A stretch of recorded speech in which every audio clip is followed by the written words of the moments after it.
Janganlah takut kepada mereka yang bisa membunuh tubuhmu, tetapi tidak bisa membunuh jiwamu. Tetapi takutlah kepada Dia yang tidak hanya bisa membunuh tubuh, tetapi juga jiwa kita. Suatu hari ada seorang manajer restoran, karena sudah lanjut usianya, ia akan pensiun. Maka dia memerlukan penggantinya.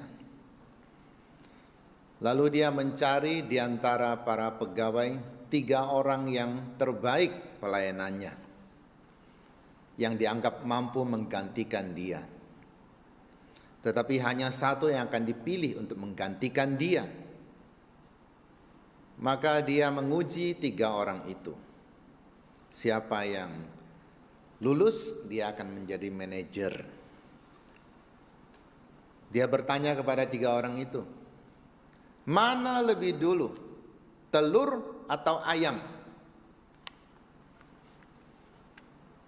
Lalu satu orang cepat-cepat menjawab, telur, dia katakan. Siapa cepat dia dapat.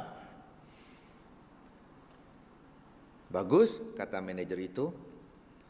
Orang kedua menjawab ayam, sisanya cuma ayam saja. Bagus juga. Orang ketiga, mau jawab apa ini?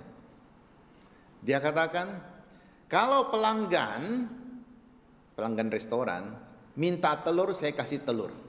Kalau dia minta ayam, saya kasih ayam. Dan orang ketiga yang terpilih. Kenapa? Karena dia tahu melayani. Apa gunanya kita berdebat mana telur, mana ayam? Kalau orang bertanya itu pada saya akan katakan tidak usah berdebat, tidak ada gunanya. Apakah dengan menang berdebat lalu engkau merasa menang? Setiap kali ada orang menang berdebat, maka ada orang kalah. Maka ada orang lain yang sakit hati. Kita lihat orang yang ketiga, dia katakan apa? Pelanggan minta telur, saya kasih telur. Minta ayam, saya kasih ayam. Artinya apa? Dia tahu memenuhi permintaan pelanggan. Tidak sedikit koki yang katanya punya nama hebat, tapi gagal dalam bidang kuliner. Karena apa? Ketika dia menyajikan satu hidangan, orang yang makan mengatakan, Pak, ini kurang asin. Bagaimana bisa kurang asin? Saya sudah meramunya, meraciknya dengan sangat baik. Saya koki ternama. Dan dia tidak mau mengubah rasa masakannya. Lama-lama dia ditinggalkan orang. Atau Pak, ini terlalu asin. Tidak mungkin. Pelanggan tetap pelanggan. Dia adalah orang yang dilayani. Orang yang dilayani pantas mendapatkan pelayanan yang baik. Kita ini kadang-kadang suka berdebat sama orang. Hal-hal yang tidak penting. Terutama orang-orang di luar Katolik. Senang sekali mencari orang Katolik berdebat tentang Alkitab. Karena katanya orang Katolik kurang memahami Alkitab. Kurang menghafal Alkitab. Coba perhatikan. Menghafal bagus. Melaksanakan jauh lebih penting. Ada banyak orang yang pintar menghafal Alkitab. Dari depan sampai belakang, belakang sampai depan, tengah-tengah ambil jadi juga hafal. Tapi apakah dia melaksanakan itu? Ketika dia mulai meremehkan orang lain yang tidak hafal Alkitab, dia sudah tidak hidup sesuai Alkitab. Ketika kita memaksakan kehendak kita, berdebat tidak ada gunanya. Tetapi tanpa banyak kata-kata kita melakukan satu karya yang berguna bagi orang-orang yang kita layani. Ini jauh lebih penting. Siapa konsumen kita? Seorang suami, konsumennya adalah istrinya. Maka dia melayani istrinya. Sehebat apapun juga dia di luar sana, orang puji-puji dia. Kalau di rumah dia tidak mampu jadi suami yang baik, dia tidak akan berharga di mata Tuhan. Atau seorang istri, apakah dia mampu menjadi istri yang baik bagi suaminya? Ataukah karena dia merasa lebih hebat dari suaminya, maka dia menghina-hina suaminya? Atau dia mungkin meremehkan suaminya? Orang tua juga demikian. Konsumennya siapa? Anak-anak. Pastor, konsumennya siapa? Umat. Apakah pastor melayani umat atau memerintah umat? Atau memanfaatkan umat? Atau menyengsarakan umat? Kita semua adalah pelayan. Pelayan yang baik adalah memberikan pelayanan kepada orang dengan baik pula. Nah, orang ketiga itu terpilih karena dia mempunyai jiwa seorang pelayan. Jiwa kita ini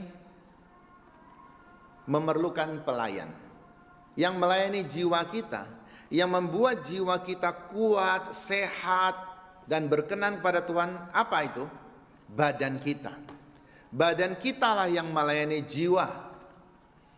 Jangan dibalik, jiwa melayani badan. Artinya kalau badan ingin berbuat yang tidak baik, ingin berbuat jahat, jiwa kamu mengalah dululah. Saya ingin buat yang ini nikmat loh. Kamu mengalah dululah. Itu namanya jiwa melayani badan. Harusnya badan melayani jiwa. Tuhan memberikan kita kekayaan, kekuasaan, sahabat-sahabat, keluarga, komunitas, bakat-bakat. Itu untuk apa? Untuk melayani jiwa kita.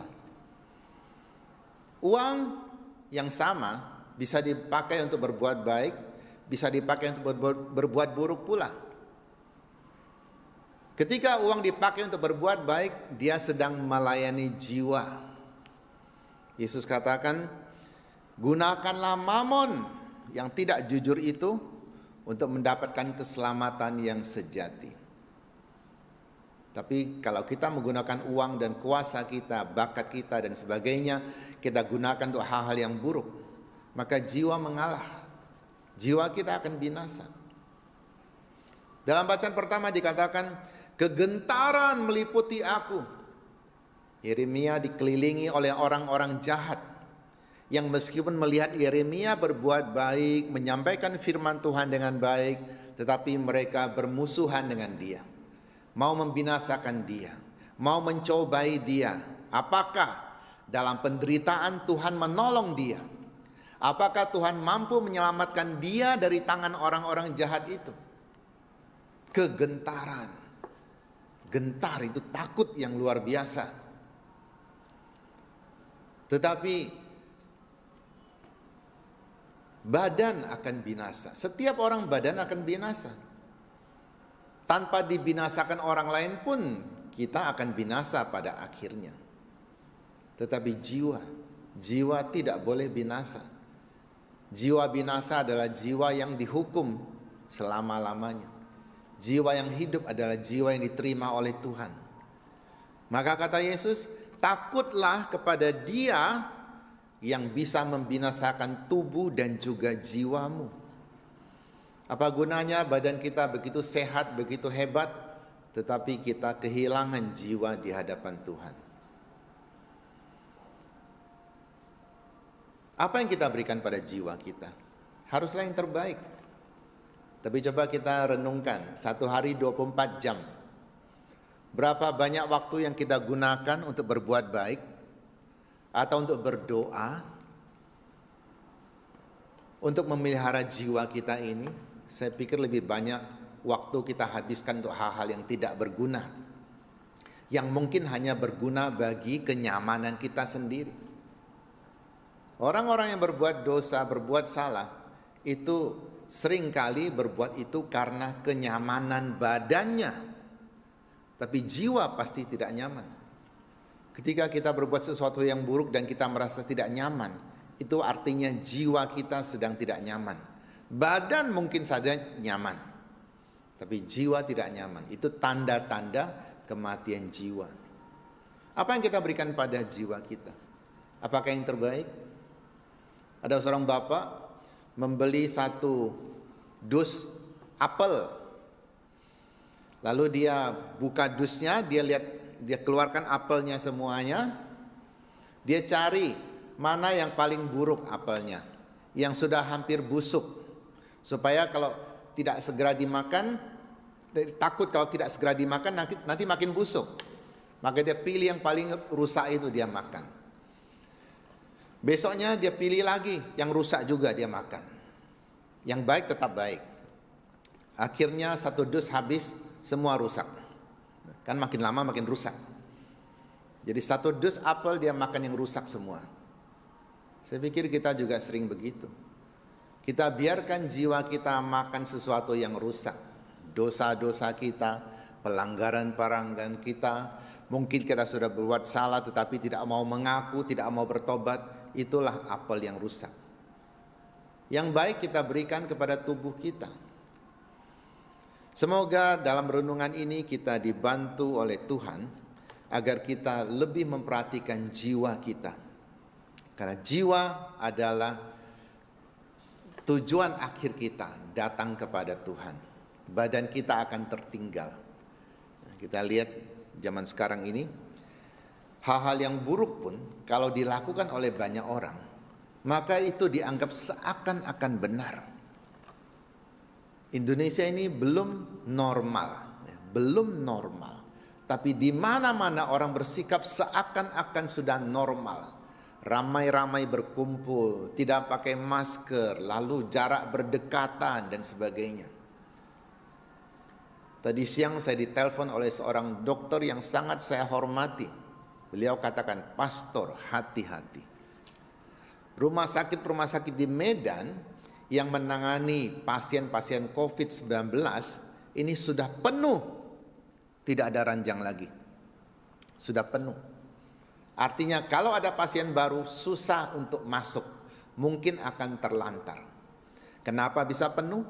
Karena pertambahan pasien semakin banyak. Kenapa bisa semakin banyak? Karena ada banyak orang merasa bahwa corona tidak bahaya. Kita sudah lama terkurung. Mari sekarang kita keluar, kumpul ramai-ramai di mana-mana. Dan korban bertambah. Apakah dengan bertambahnya korban lalu orang sadar bahwa kita tidak boleh berbuat seperti itu? Nampaknya tidak. Kecuali terutama di Medan. Kalau ada orang luar bertanya, kenapa di Medan demikian? Maka jawabannya cuma satu, ini Medan, Bung. Oh ya sudahlah, suka-suka kau lah. Gereja-gereja juga sudah membuka pintu untuk misa. Meskipun ada protokol keamanan. Oke. Bisa tidak bayangkan. Kalau ada satu saja orang yang ikut misa. Kedapatan dia positif corona. Lalu dia diperiksa. Bukankah orang-orang yang ikut misa semua akan diperiksa juga? Mungkin dikejar-kejar. Mungkin keluarganya juga akan dicari. Selama berapa hari engkau kemana saja? Orang akan hidup dalam ketakutan. Jadi baiklah kita tetap berhati-hati. Menjaga segala kemungkinan. Pemerintah sudah susah payah mengusahakan segala macam hal supaya kita tetap sehat. Janganlah kita merusak hanya karena kita senang berkumpul-kumpul. Hanya karena kita merasa bahwa sudah banyak orang buat kok, kenapa saya tidak? Banyak belum tentu benar. Sedikit belum tentu salah. Baiklah kita selain menjaga jiwa kita juga menjaga badan kita. Yesus katakan, kenapa kau begitu khawatir akan badanmu? Burung pipit saja yang harganya murah itu dipelihara oleh Bapamu. Bahkan rambut kepalamu pun sudah terhitung. Ayat ini untuk saya. Rambut sudah terhitung.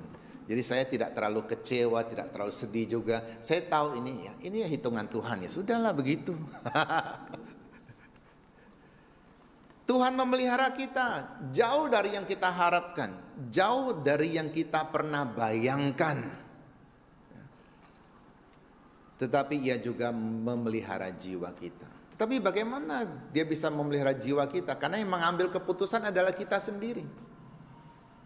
Tuhan pelihara jiwa kita kalau kita juga bekerja sama dengan Dia.